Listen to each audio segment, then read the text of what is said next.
നമസ്കാരം, എല്ലാവർക്കും ആമീസ് ഫുഡ് കോർട്ടിലേക്ക് സ്വാഗതം. അപ്പം ഇന്ന് ഞാൻ ഉണ്ടാക്കുന്നത് നല്ല സ്പൈസി ആയിട്ടുള്ള അതേപോലെ നല്ല ക്രിസ്പി ആയിട്ടുള്ള കുക്കുവടയുടെ റെസിപ്പിയാണ്. വളരെ ഈസി ആയിട്ട് റെഡിയാക്കാൻ പറ്റുന്ന ഒരു ഐറ്റം ആണ് കേട്ടോ. ബേക്കറിയിൽ നിന്ന് വാങ്ങുന്ന അതേ ഒരു ടേസ്റ്റിൽ തന്നെയാണ് നമ്മളിത് വീട്ടിൽ റെഡിയാക്കി എടുക്കുന്നത്. അപ്പം അതെങ്ങനെയാണ് റെഡിയാക്കുന്നതെന്നും കൂടി നമുക്ക് നോക്കാം. അപ്പോൾ കുക്കുവട തയ്യാറാക്കാം. അപ്പോൾ അതിന് വേണ്ടിയിട്ട് ഞാനിപ്പോൾ 1 ടേബിൾ സ്പൂൺ അളവിൽ ഇവിടെ അയമോദകമാണ് എടുത്തിരിക്കുന്നത്. അപ്പോൾ ഇതാണ് കേട്ടോ അയമോദകം. അത് നമുക്ക് ആദ്യം തന്നെ ഒന്ന് പൊടിച്ചെടുക്കണം. അപ്പോൾ നമ്മൾ കുക്കുവടയിലേക്ക് ഫ്ലേവറിന് വേണ്ടിയിട്ട് ചേർക്കുന്നതാണ് ഈ അയമോദകം. നല്ലൊരു ടേസ്റ്റ് ആയിരിക്കും. അപ്പോൾ ഇതൊന്ന് നമുക്ക് നല്ല പോലെ ഒന്ന് പൊടിച്ചു കൊണ്ടുവരാം. ഇപ്പോൾ ഞാനിത് ഒന്ന് പൊടിച്ചു കൊണ്ടുവന്നിട്ടുണ്ട്. ഒരുപാട് ഫൈനായിട്ടൊന്നും പൊടിക്കണ്ട. ഇനി ഇതിലേക്ക് ഒരു 1/2 കപ്പ് വെള്ളം ചേർത്തിട്ട് ഒന്നും കൂടി അടിച്ചു കൊണ്ടുവരാം. ഇപ്പോൾ ഞാൻ വെള്ളം കൂടി ചേർത്തിട്ട് നല്ല പോലെ അടിച്ചു കൊണ്ടുവന്നിട്ടുണ്ട്. ഇനി ഇത് നമുക്കൊന്ന് അരിച്ച് എടുക്കാം. കാരണം നമ്മൾ ഈ ഒരു വെള്ളത്തിലാണ് നമ്മുടെ മാവ് കുഴച്ചെടുക്കുന്നത്. വേറെ എക്സ്ട്രാ വെള്ളമൊന്നും ചേർക്കുന്നില്ല. അപ്പം നല്ലൊരു ഫ്ലേവർ ആയിരിക്കും, നല്ല ടേസ്റ്റ് ആയിരിക്കും നമ്മുടെ കുക്കുവട കഴിക്കാൻ വേണ്ടിയിട്ട്. അപ്പോൾ പല രീതിയിലാണ് പല ആൾക്കാരും ഉണ്ടാക്കുന്നത്. അപ്പോൾ ഞാൻ ഉണ്ടാക്കുന്ന രീതിയാണ് കേട്ടോ ഇത്. അപ്പോൾ ഇത് നമുക്കൊരു സൈഡിലേക്ക് മാറ്റി വയ്ക്കാം. ഇനി നമ്മുടെ കുക്കുവടയ്ക്കുള്ള മാവ് റെഡിയാക്കി എടുക്കാം. അപ്പോൾ അതിന് വേണ്ടിയിട്ട് ഒരു ബൗൾ എടുത്തിട്ടുണ്ട്. അതിലേക്ക് 1 കപ്പ് അളവിൽ കടലമാവിന്റെ പൊടി ചേർത്ത് കൊടുത്തിട്ടുണ്ട്. 1 കപ്പ് എന്ന് പറയുന്നത് 240 ml കപ്പാണ് കേട്ടോ. അതേപോലെ ഒരു 1/2 കപ്പ് അളവിൽ അരിപ്പൊടിയാണ്, നമ്മുടെ ഇടിയപ്പപ്പൊടി ഉണ്ടല്ലോ, വറുത്ത പൊടി, അതാണ് ഞാൻ യൂസ് ചെയ്തിരിക്കുന്നത്. അപ്പോൾ കുറച്ചും കൂടി നല്ല മുറുക്കത്തിൽ വേണം നിങ്ങൾക്ക് കുക്കുവടയെങ്കിൽ 1 കപ്പ് വരെ ഉപയോഗിക്കാം കേട്ടോ. ഞാനിപ്പോൾ 1/2 കപ്പാണ് എടുത്തിരിക്കുന്നത്. ഇതിലേക്ക് ഒരു നുള്ള് മഞ്ഞൾപ്പൊടി ചേർത്ത് കൊടുത്തിട്ടുണ്ട്. എരിവിന് വേണ്ടിയിട്ട് 1 ടീസ്പൂൺ അളവിൽ മുളക് പൊടി, അതേപോലെ ഒരു കളർ കിട്ടാൻ വേണ്ടിയിട്ട് ഒരു 1/2 മുതൽ 1/4 ടീസ്പൂൺ വരെ കാശ്മീരി മുളക് പൊടിയും കൂടി ചേർത്ത് കൊടുക്കാം. അപ്പോൾ എരിവൊക്കെ നിങ്ങൾ നോക്കിയിട്ട് ചേർക്കാം കേട്ടോ. അതേപോലെ ആവശ്യത്തിന് ഉപ്പ് ചേർത്ത് കൊടുക്കാം. ഇനി ഇതിലേക്ക് ഒരു നുള്ള് പഞ്ചസാരയും കൂടി ചേർത്ത് കൊടുക്കാം. അപ്പോൾ നല്ലൊരു ടേസ്റ്റ് തന്നെയായിരിക്കും നമ്മുടെ കുക്കുവട കഴിക്കാൻ വേണ്ടിയിട്ട്. അതേപോലെ തന്നെ ഒരു നുള്ള് കായത്തിന്റെ പൊടിയും കൂടി ചേർത്ത് കൊടുക്കാം. ഒരുപാട് കൂടി പോരുത് കേട്ടോ കായത്തിന്റെ പൊടി. അപ്പോൾ ഇത് മതി. ഇനി ഇതിലേക്ക് നമുക്ക് വെണ്ണയാണ് എടുത്തിരിക്കുന്നത്. 2 ടേബിൾ സ്പൂൺ അളവിൽ. അതൊന്ന് ചെറുതായിട്ടൊന്ന് ചൂടാക്കിയിട്ടാണ് ചേർത്ത് കൊടുത്തിരിക്കുന്നത്. നിങ്ങൾക്ക് വെണ്ണയ്ക്ക് പകരമായിട്ട് നെയ്യോ അതല്ലെങ്കിൽ ഓയിലോ യൂസ് ചെയ്യാം കേട്ടോ. അപ്പോൾ ഇങ്ങനെ ചൂടാക്കി ചേർക്കുമ്പോൾ നല്ലൊരു ക്രിസ്പി ആയിട്ട് നമ്മുടെ കുക്കുവട കിട്ടും. അപ്പോൾ അതിന് വേണ്ടിയിട്ടാണ് അങ്ങനെ ചെയ്തിരിക്കുന്നത്. അപ്പോൾ ഇത് നല്ല പോലെ ഒരു സ്പൂൺ വെച്ചിട്ട് ആദ്യം തന്നെ ഒന്ന് മിക്സ് ചെയ്ത് കൊടുക്കാം, അല്ലെങ്കിൽ കൈ വെച്ചിട്ട് ഇതേപോലെ മിക്സ് ചെയ്ത് കൊടുക്കാം. അതിനുശേഷം നമ്മൾ നേരത്തെ അരിച്ചു മാറ്റി വെച്ചിരിക്കുന്ന അയമോദകത്തിന്റെ വെള്ളം ഉണ്ടല്ലോ, അത് കുറേശ്ശെ ചേർത്തിട്ട് നല്ല പോലെ ഇതങ്ങ് കുഴച്ചെടുക്കാം. ഒരുപാട് ലൂസായിട്ടും വേണ്ട, ഒരുപാട് ടൈറ്റ് ആയിട്ടും വേണ്ട. അപ്പോൾ നല്ല പോലെ ഇതങ്ങ് കുറേശ്ശെ വെള്ളം ഒഴിച്ചിട്ട് കുഴച്ചെടുക്കാം. ഇപ്പം നമ്മൾ കുക്കുവടയ്ക്കുള്ള മാവ് ഇവിടെ നല്ല പോലെ കുഴച്ചെടുത്തിട്ടുണ്ട്, കണ്ടില്ലേ? ഈ ഒരു രീതിയിൽ വേണം നമ്മളിത് കുഴച്ചെടുക്കാൻ വേണ്ടിയിട്ട്. ഒരുപാട് ലൂസായി പോകരുത്, അതേപോലെ ഒരുപാട് ടൈറ്റ് ആവാതിരിക്കാനും ശ്രദ്ധിക്കാം. എന്നാലാണ് നമുക്ക് കറക്റ്റായിട്ട് ഇത് ഓയിലിലേക്ക് പിഴിഞ്ഞിടാൻ പറ്റുള്ളൂ. അപ്പോൾ നമ്മൾ എടുത്തിരുന്ന 1/2 കപ്പ് വെള്ളം മൊത്തത്തിൽ അങ്ങനെ ഒഴിച്ചു കൊടുത്തിട്ടില്ല. ഒരു 1/4 കപ്പും പിന്നെ എക്സ്ട്രാ ഒരു 1-2 ടേബിൾ സ്പൂൺ മാത്രമാണ് ചേർത്ത് കൊടുത്തിരിക്കുന്നത്. അപ്പം അതുകൊണ്ടാണ് പറഞ്ഞത് കുറേശ്ശെ വെള്ളം ഒഴിച്ചിട്ട് മാത്രം ഇത് കുഴച്ചെടുക്കാം. അപ്പം ഞാനത് ഇടിയപ്പത്തിന്റെ അച്ചെടുത്തിട്ടുണ്ട്. അതിൽ നമ്മുടെ കുക്കുവടയുടെ ചില്ലിട്ട് കൊടുത്തിട്ടുണ്ട്.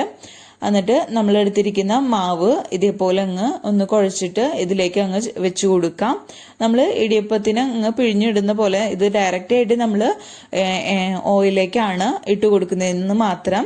അപ്പോൾ നമ്മൾ ഒഴിച്ചെടുത്തിരിക്കുന്ന വെള്ളം എന്ന് പറയുന്നത് നോർമൽ വാട്ടർ ആണ് കേട്ടോ, ചൂടുവെള്ളമൊന്നും അല്ല.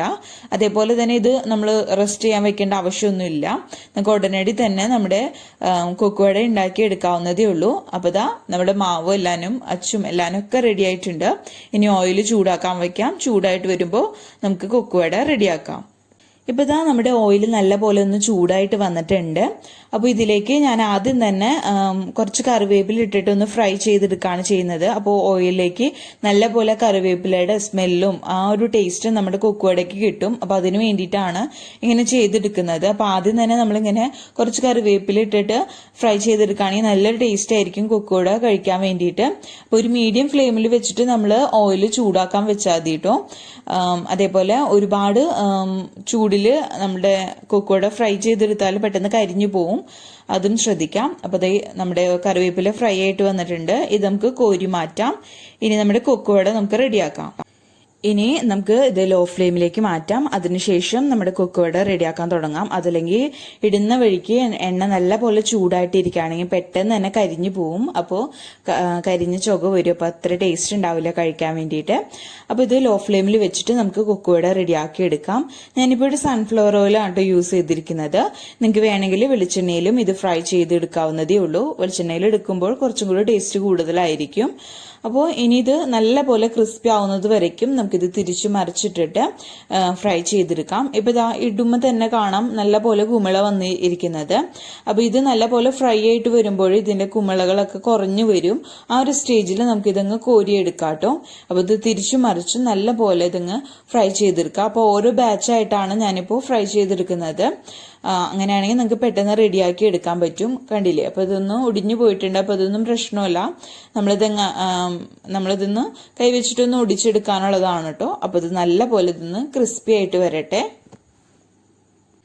ഇപ്പൊ ഇതാ നമ്മുടെ കൊക്കുവട നല്ല പോലെ ഫ്രൈ ആയിട്ട് വന്നിട്ടുണ്ട്. അപ്പൊ ഇത് നമുക്ക് നമ്മുടെ ഓയിലിൽ നിന്ന് കോരി മാറ്റാം. അപ്പോൾ നല്ല ക്രിസ്പി ആവുന്നത് വരയ്ക്കും ഫ്രൈ ചെയ്തെടുക്കാം കേട്ടോ. അതേപോലെ തന്നെ കരിഞ്ഞു പോവാതിരിക്കാനും ശ്രദ്ധിക്കാം. അപ്പോൾ അല്ലെങ്കിൽ നല്ലൊരു കയ്പ്പ് രസം വരും. അപ്പോൾ ഞാൻ പറഞ്ഞ പോലെ കഴിക്കാൻ അത്രയ്ക്ക് ടേസ്റ്റ് ഇല്ല. അപ്പോൾ നമ്മളിത് കടയിൽ നിന്ന് വാങ്ങുന്ന അതേ ഒരു ടേസ്റ്റിൽ തന്നെയാണ് കേട്ടോ നമ്മുടെ കൊക്കുവട റെഡിയാക്കിയിരിക്കുന്നത്. അപ്പോൾ നമുക്ക് ഇതേപോലെ തന്നെ ബാക്കി എല്ലാ മാവും വെച്ചിട്ട് നമുക്ക് കൊക്കുവട റെഡിയാക്കി എടുക്കാം. അപ്പോൾ ഇതാ എല്ലാ മാവും വെച്ചിട്ട് ഞാനിപ്പോൾ കൊക്കുവട റെഡിയാക്കി എടുത്തിട്ടുണ്ട്. അപ്പോൾ ഇതാ നല്ല ക്രിസ്പി ആയിട്ട് നമ്മുടെ കടയിൽ നിന്ന് വാങ്ങുന്ന അതേ ഒരു ടേസ്റ്റിൽ തന്നെ റെഡിയാക്കി എടുത്തിട്ടുണ്ട്.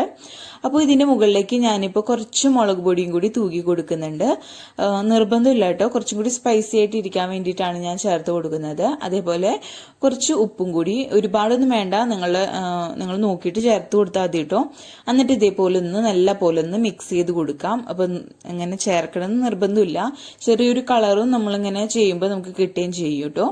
അപ്പോൾ അതാ നല്ല ടേസ്റ്റി ആയിട്ട് നല്ല ക്രിസ്പി ആയിട്ട് നമ്മുടെ അടിപൊളി കൊക്കുവട ഇവിടെ റെഡി ആയിട്ടുണ്ട്. അപ്പം എല്ലാവർക്കും ഈ വീഡിയോ ഇഷ്ടപ്പെട്ടെന്ന് വിചാരിക്കുന്നു. അപ്പോൾ ഈ ദീപാവലിക്ക് എല്ലാവരും ഒന്ന് ഇതൊന്ന് ട്രൈ ചെയ്ത് നോക്കാം. എന്നിട്ട് അഭിപ്രായമൊക്കെ താഴെ കമന്റ് ബോക്സിൽ അറിയിക്കാം. അതേപോലെ തന്നെ ആദ്യമായിട്ട് വീഡിയോ കാണുന്നവർ ആരെങ്കിലും ഉണ്ടെങ്കിൽ ചാനൽ സബ്സ്ക്രൈബ് ചെയ്യാനും മറക്കരുത്. നിങ്ങളുടെ ഫ്രണ്ട്സും റിലേറ്റീവ്സിനും ഒക്കെ വീഡിയോ ഷെയർ ചെയ്യാനും മറക്കരുത്. അപ്പോൾ അടുത്ത അടിപൊളി വീഡിയോ ആയിട്ട് വരുന്നത് വരയ്ക്കും ബൈ. താങ്ക്